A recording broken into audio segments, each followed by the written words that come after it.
Texas. And when I say South Texas, I'm talking about the three-county area, inclusive of Webb, Jim Hogg, and Zapata.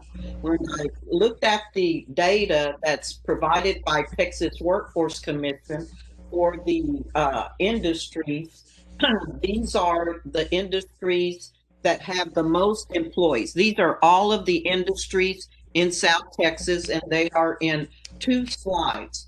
This is the ones that have, if you can see where it says projected employment 2028, you can see that they are stacked by the highest number to the lowest number.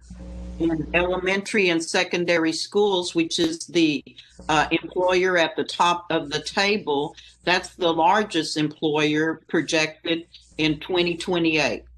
They are the elementary and secondary school employers. In 2028, they're projected to increase by 1,540 teachers and other employees, other type of occupations. So they are projected to be the largest employer in South Texas, or industry employer. Restaurants and other eating places, the self-employed workers is projected to increase by 716 new jobs by 2028. So this table represents where the largest changes in employment are occurring. If you can note that even though the support activities for mining, the first line that's colored yellow, even though it's one of the largest employers at 2,322 in 2028, they are projected to decrease by 640 estimated jobs. So one of the oil and gas industry under the oil and gas is the support activities for mining, and they are going to be losing employees. Colleges and universities, also one of the large employers, they're projected to lose or decrease 251 employees. And you can see also that state government is projected to decrease 93 estimated employees. You've got a lot that are projecting new jobs. So let's go to the next slide. And this is the rest of the industry tables. For the most part, you can see how the numbers start decreasing in number of employees. And there are yellows there showing you what industries are projected to be decreasing. And that's in the next 10 years, from 2018 through 2028. Those are decrease in employees. That's your industry representation and all the different types of industries that you have. It does show you what the numbers are, individuals that they employ. So now if we can go to slide 6, the next slide, this is your occupations. All of those industries that we just saw, they are employing 114,774 individuals or jobs in 2018. That's in the first row there.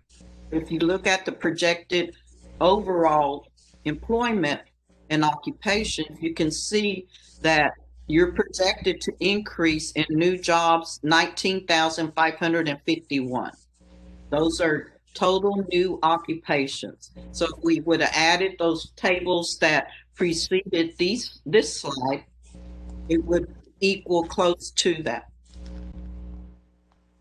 So these are the occupations that are working in South Texas. So let's go and let's look at where we're at in the plan.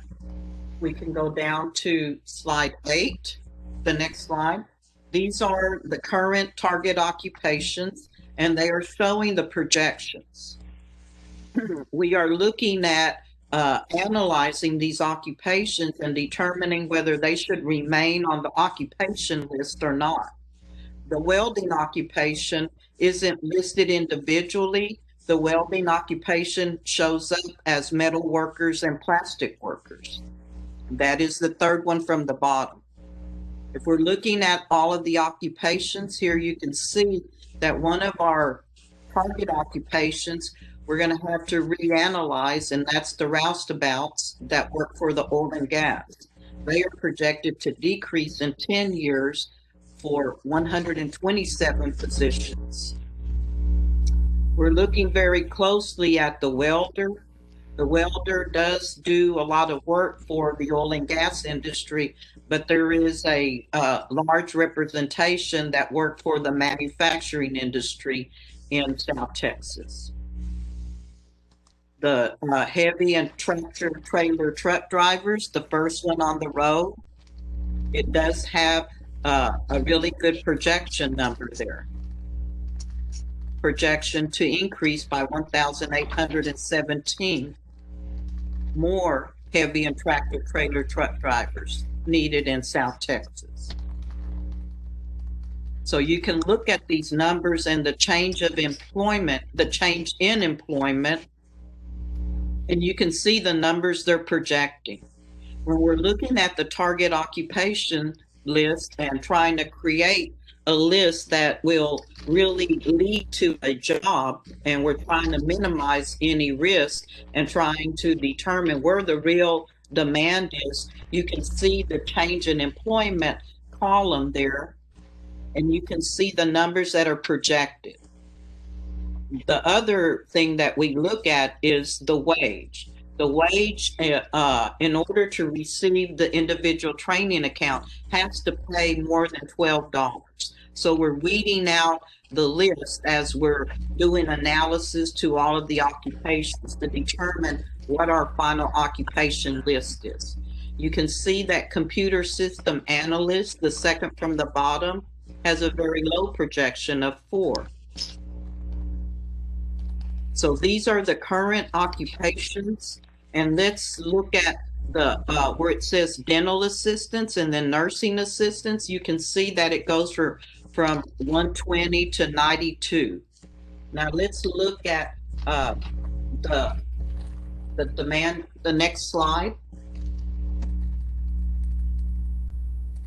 Let's look at the next slide. There you go. When we look at these occupations, I put them in the order of education. And these are the current target occupation in the order of what kind of education is needed.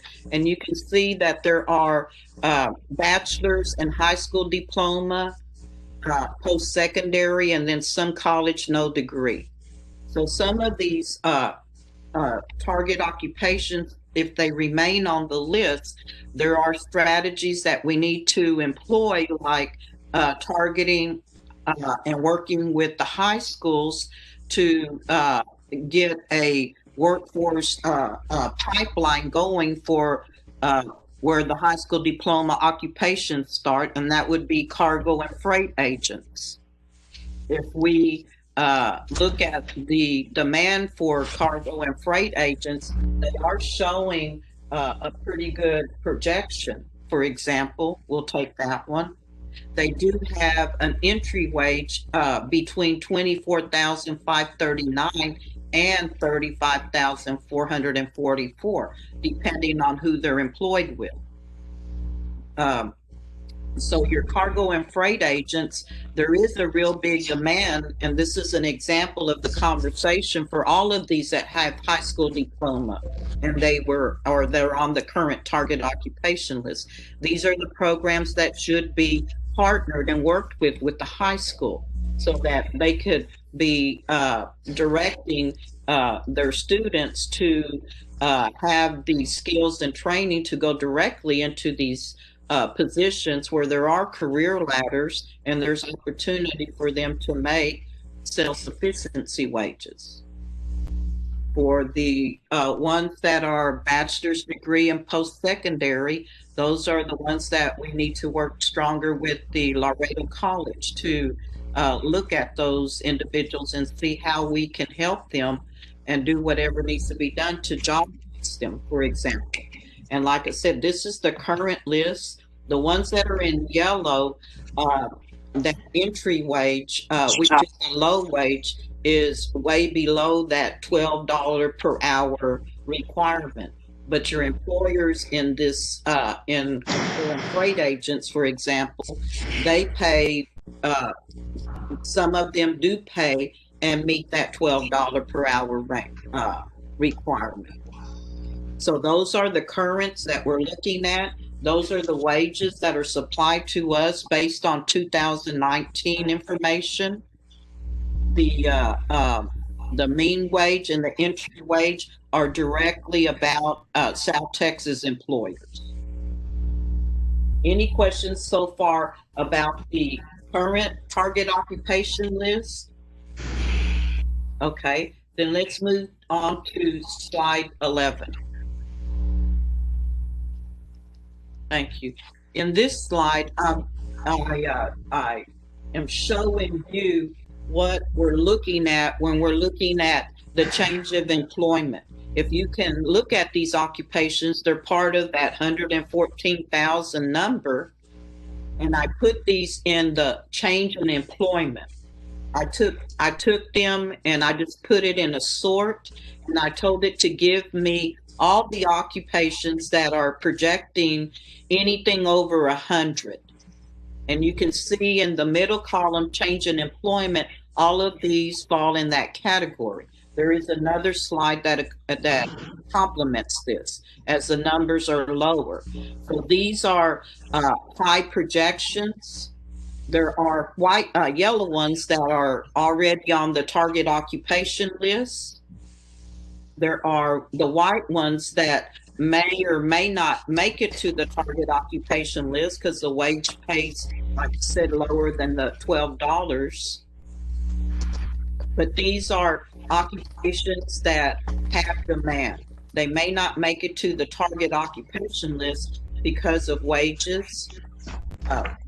They are high in demand. Assistance and resources should be provided to help employers that are projecting these high number of employees in the next year. Somebody has their phone on that needs to be muted. Everybody could mute. Okay, let's go to the next slide.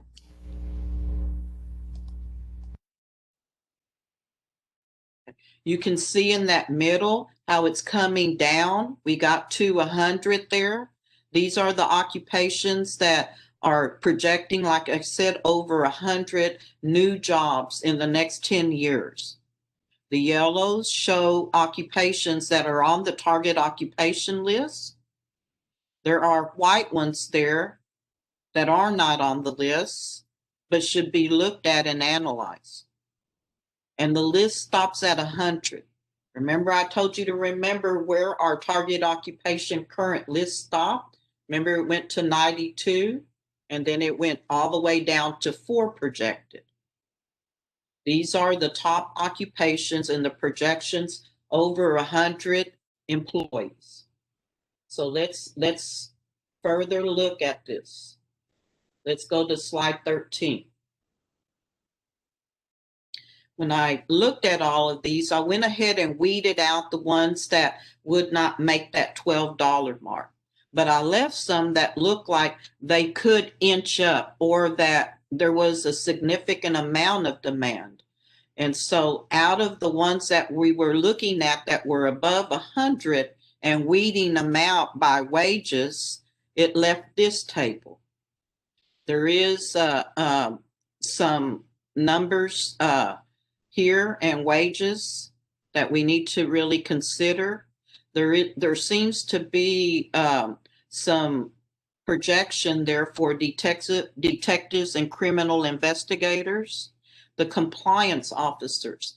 There's a large projection number for the compliance officers.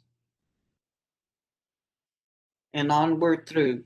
The light truck drivers, you can see their entry wage is $12. So they make that, and there is a significant increase showing in the light truck drivers. This is a career ladder. Your heavy truck drivers, there's a bigger number, and there is a career ladder that would give the light truck drivers the driving time they need to get the credentials to drive those heavy trucks, as an example of a career path. The police and sheriff patrol officers, the computer occupations. Those are the occupations from that from the tables that were above 100 projection, that have wages that need to be strongly considered for the target occupation list.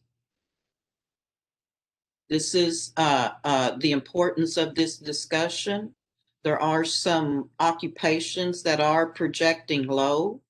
This is what we call desktop. There may be some local wisdom, and that's what we're preparing to hear today, about why some of the occupations should remain based on local wisdom about some demand in employment. So let's go on and look at some other indicators here. And we're going to move to slide 15. I tried to make it easier for you this time. I went and looked at, because the 2018 base doesn't include COVID stuff. And so I went back and I gave you this glimpse, looking at the help wanted postings from last year, March 2019 through October 2019, and then comparing it to when the COVID lockdown started in March 2020. And then another month of data was dropped, October 2020. So that's a comparison there.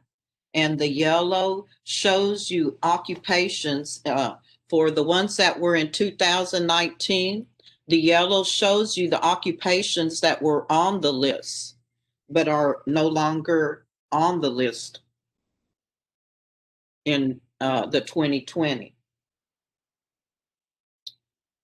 You can see that for some reason, when the COVID period started in March 2020, and that period through October, there are 15,998 wanted postings, as compared to the non-COVID period, March 2019, there are almost half less than there are postings right now. There are a lot of postings for the transportation industry.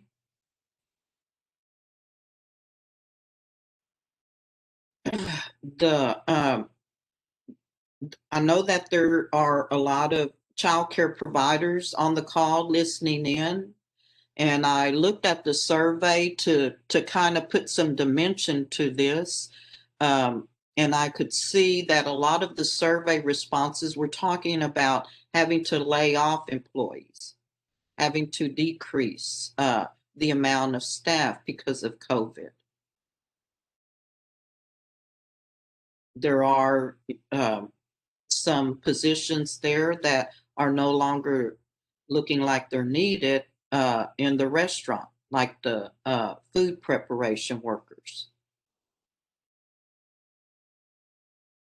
Last year, in that same period, there were more social and human service assistants that were needed. The truck drivers, heavy and tractor trailer remain the number one ad, along with you could see they stay the same, the registered nurses, the retail salespeople, until they start kind of turning a little bit there. So this is what we're seeing right now as want ads. And like I said, there seems to be a tremendous increase in the number of one-ads compared to the same period last year. So this is a little desktop background on the data that we're looking at and the analysis that we're taking. I said there are some occupations that don't have much projection. And so with that said, let's move on to the next slide, because now it's time to get some local wisdom. We certainly want to thank you for participating in the survey. If you did that, if you didn't, we sure would invite you to do the survey.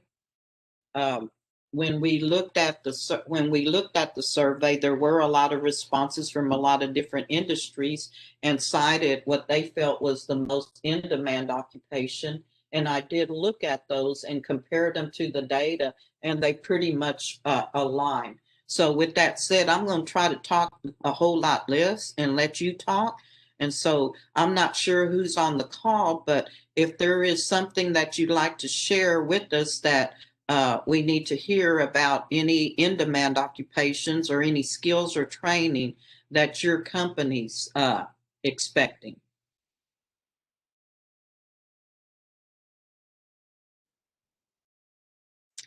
Anybody out there? Are we good? If I knew some companies, I certainly would call on you. Let me look here. Do we have any companies represented on here?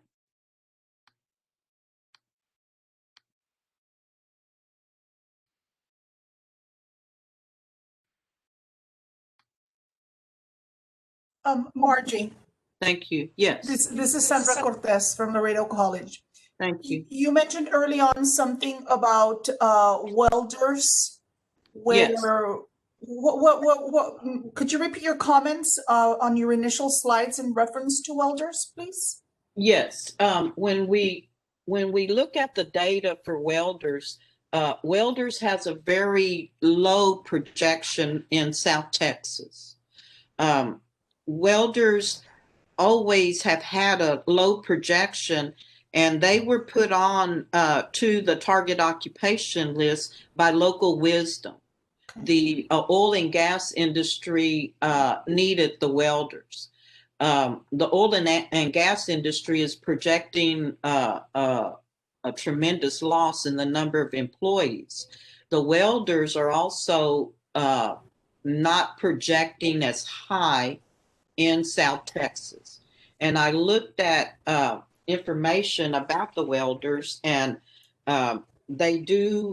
you do have a high percentage that work for manufacturing. There's some assembling and manufacturing that the welders do work in your area, but they're not projecting that high of a need. Now, welders are also self-employed.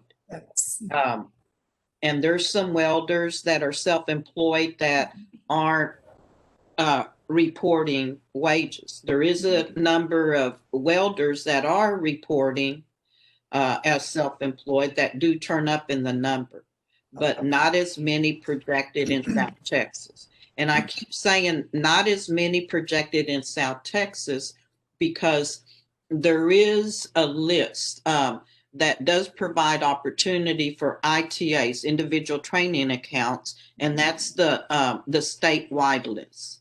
And welders are on the statewide list because evidently statewide there's a demand for it. But in order for South Texas to invest, for example, an ITA in a welder that would qualify because of the statewide list, that performance would still count in South Texas.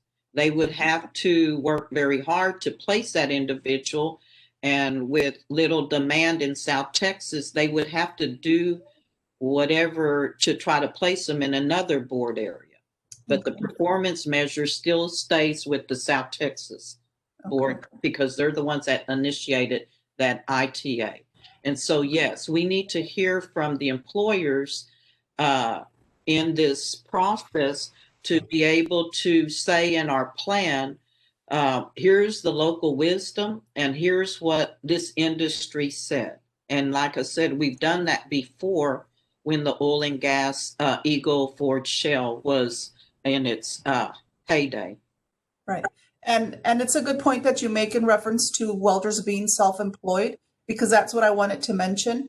Welding is one of our high demand training occupations, in fact, for Laredo College. And many of those individuals that complete their training and get their certification usually become entrepreneurs and go into self-employment. I would say the same goes, because I noticed, I believe that the HVAC was also highlighted in yellow as perhaps not much of a change in employment. That's correct. Right?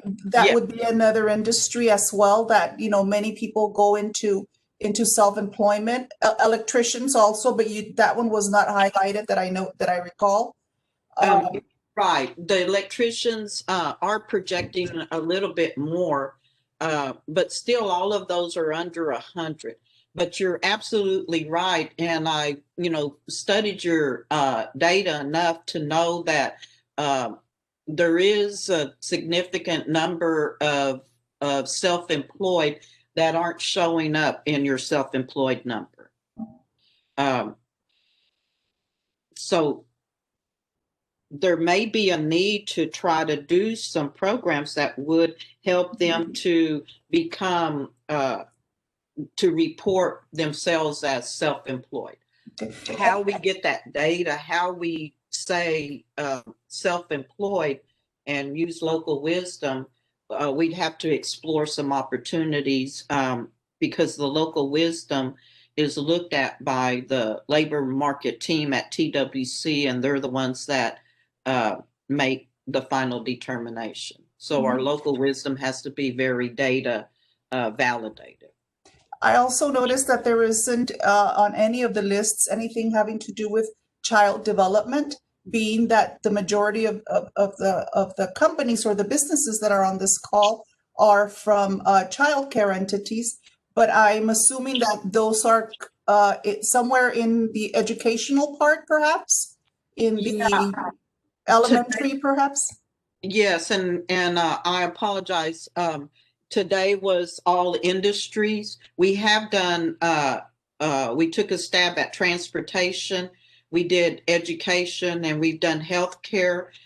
In the education presentation, we had a lot of information about the teaching assistants and child. Oh, okay. Okay. Thank you.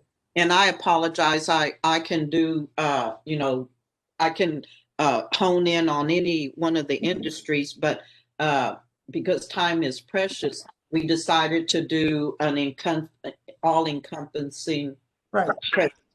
This one, and yes. I tried my best not to water hose y'all with data. No, that's fine. I do recall now that you had a separate one for education. Thank you. Yes, thank you, Sandra, for your insight. And you're certainly right. There is a need to look at some entrepreneurship programs. And if we did that, I think that we would see the data validating the larger number of self-employed individuals in South Texas. I think the same would go for truck driving, because I do notice, and that's in general, we've had other conversations in reference to the salary, the starting salary that a truck driver earns. In all of the TWC reporting, it is kind of low, but the same goes, for those individuals that may become self-employed, that the wages are definitely higher than what is reported to the state, unfortunately. Yeah, and that is a data set that your heavy truck drivers are a large percentage of them are self-employed. That is a data set. They do a lot of work for the freight trucking companies. They are losing numbers in the oil and gas industry. But for the most part, there's enough other industries in that area that use the heavy truck driver that maintains them at the top of your uh, demand numbers. Yes, ma'am. Thank you. Thank you. So let's go to the next slide. Okay. The industries. We talked about the industries, and this is where childcare that we really need to hear from you, because your industry, in looking at the survey, like I said, you're saying that you're having to lay off employees because of the way that COVID has affected and impacted your industry. Is there something that you want to share with us about anything that you foresee how your industry may change, or things that may impact how you're going to be doing business in the near future with the COVID projected to be here with us for a while? Childcare, anyone out there?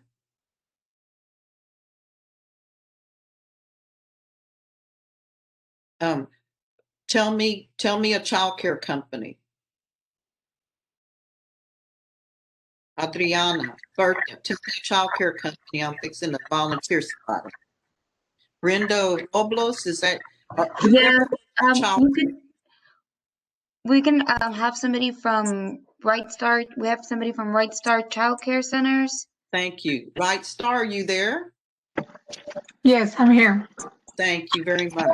And that's about, and the phone in the background, that's okay, because we know you're still doing business. Yes. Okay, talk to us about changes that are happening in childcare for your employees because of COVID. The biggest factor we have been facing is that when our staff is affected by someone who tested positive, they have to quarantine for a certain amount of days.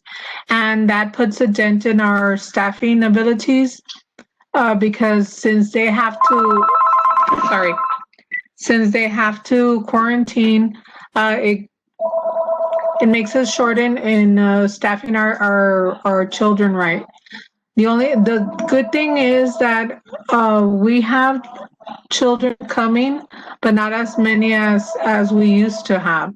So that way we're cutting hours too for the staff because we don't have the children present at the center. And that takes a toll on not just on us, but on the staff as well when it comes to their income. Okay. And so are you foreseeing that you're going to be increasing the number of staff in the future, that you will be, you say you're cutting, are you planning to hire them back in the future? See anything like that? We haven't let them go. What we've done is that we give everybody not the same hours as they used to have, but now they have less hours. And since we opened a new childcare center, that one is very slow right now because of COVID, and the children that were going to enroll are not enrolling. So I did keep the staff in the same way as I'm doing it in the old center. We're just trying to separate, give them enough hours so that they could stay on board and not have to be looking for staff in a hurry when we hope to get a wave of children in. So we're trying to do what we can to keep our staff, employed, but things are getting kind of tough right now. Thank you for sharing. That's a wonderful answer.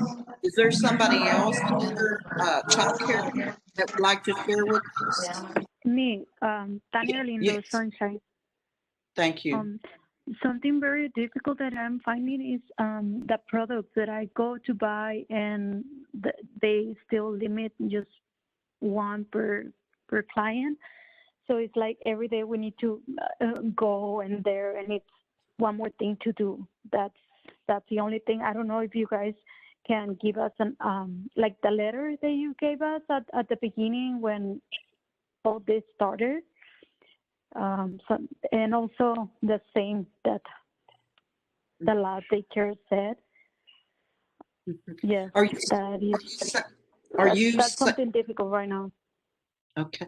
Are you saying that it's difficult on the COVID, the PPE stuff, that you're limited in the number that you can purchase? Is that what you're referencing to? When we go and buy gloves, when we go and buy Clorox or sanitizing or soap, things like that. Okay. Thank you for Because sharing. we use it a lot. Yes, you use it every day. You have to keep up with that. Yeah, every day. Mhm. And that's a big expense. I can see It that. is. Yeah. Is there anyone else from childcare that would like to share with us about anything that you're seeing that's impacting your staffing needs right now, especially based on COVID? Good afternoon. This is Carmen from Stepping Stone Childcare and Learning Center. Thank you. And we foresee that with this COVID-19 pandemic, it is going to get worse with the staffing needs. We are having to lower hours for staff because we don't have the enrollment that we used to have.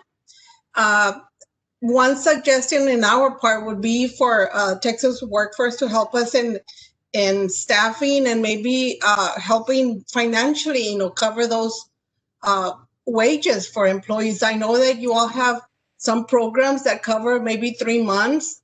It would be very beneficial to all of us if they could cover a little more and offer those employees so we can be able to get them, train them, and maybe in the future be able to hire them once. And we are hoping that this will pass. Thank you. Thank you. That's information that we do need to hear so that we can see how and what strategies we need to provide your industry. Is there anyone else from childcare that would like to share with us, or from any industry?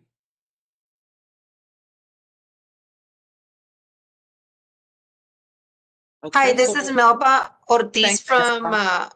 Vesero Schoolhouse. We are also having the same problem with the staff.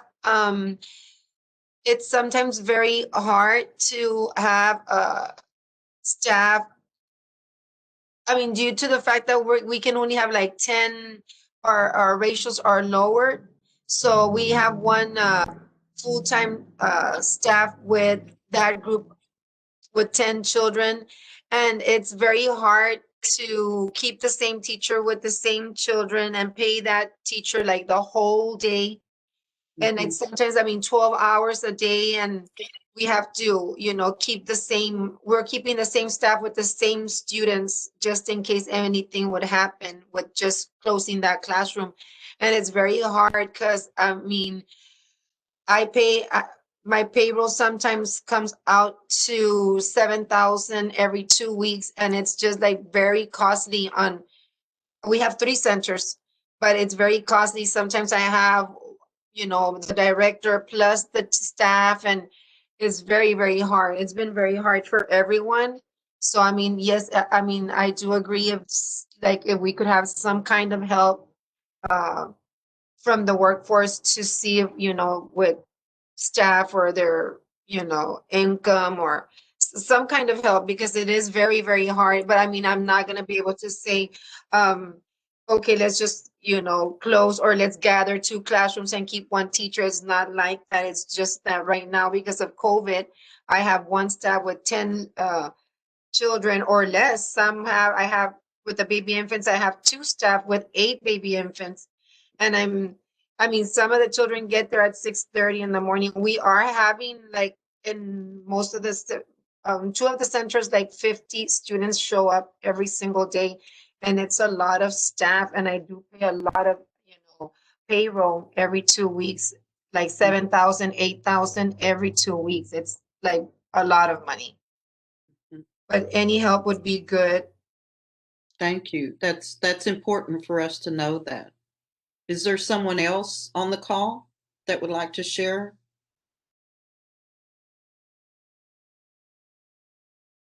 All right, let's move to the next slide. Then there you go. We have these programs, the work experience, the internships, the on-the-job training. there may be some avenues that could be explored using some of these programs. The thing about the workforce is that they're about job placement. So anything that we would explore would have to have that angle, job opportunity. But there are programs that we can look at that might address some of the strategies that we need to put in place. So I know that a lot of you did the survey and a lot of you did respond that, especially for the work experience, that would be a real big opportunity that you would be willing to participate in. Is there any other comment that you'd like to make about this particular slide and the programs and participating in the programs?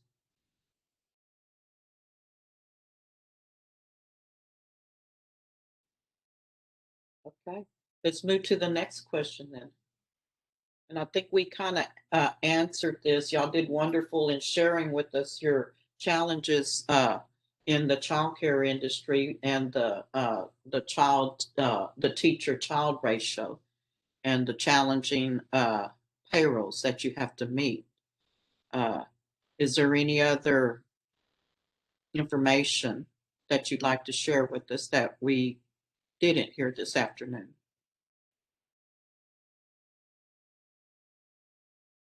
All right. The next slide also talks about the COVID, and you mentioned, you know, the challenge in having the teachers there. There may be, if worse comes to worse, that you lay off some people. There may be some need in the future of having to train people to meet your need. If we're laying off people, then there may, you know, be a future that would require some additional training.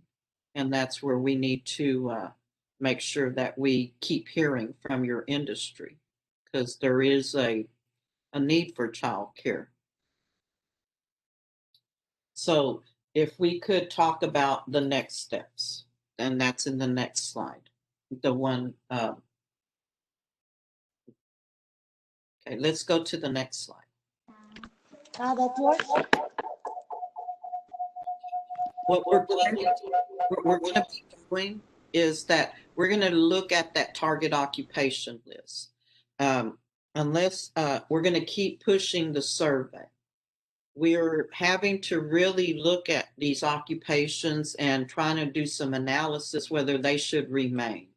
We're also looking at the training. We know that the example that we use with Sandra, the welding program, we know that there's a lot of investment that's been made to help meet the demand in training for the welding occupation, for example.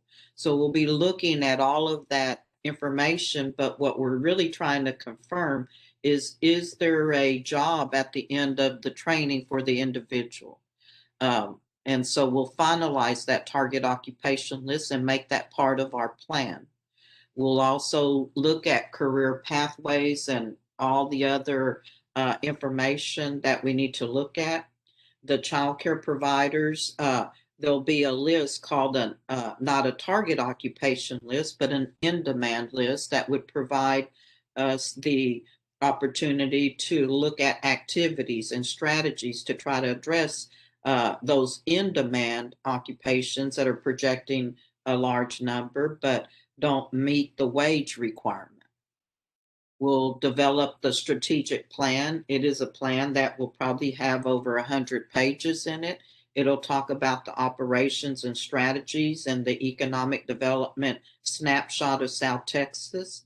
And it'll put us in a strategic direction to address all the resources in the direction of our target occupations, our target industries, and our in-demand occupations. The plan will require a public comment period, and that's a 15 to 30-day period. It does have to be approved by the chief elected officials and the board, and then it has to be submitted by March the 1st. And so you'll be hearing more about the plan and the target occupation list as we get further into this process. But I, for one, really want to thank you for your insight, because you have a unique perspective that I really don't get to see when I'm looking at the data, what I call flat data. So with that said, if Mr. Trevino, are you there? Yes, I am, Margie. Thank you so much. Thank you, Margie, for that presentation and helping us get input. Again, I want to thank all the businesses that participated. Your input is vital to us. It does help us as we plan our programs and we set our strategies for the next few years. I know, and these roundtable discussions we've been having, we keep hearing the impact that COVID has had on our world, and we know that it's tough on everybody, and we're having to strategize as to how we're going to start to recover from this. So again, we really appreciate all your input. It's very helpful to us. Those of you that have completed the surveys also, I appreciate that, and we ask you, if you haven't, to please complete that survey. Your input was vital today, so we thank you very much. And as Margie mentioned, as we develop the plan, we'll be putting it out for public comment. So, you'll probably be reached out to again, and we'll let you know when the draft of the plan is out there available for review. So thank you so much. We appreciate everybody participating, and have a good afternoon. This will conclude our session today. Thank you. Thank you. Bye. Thank you.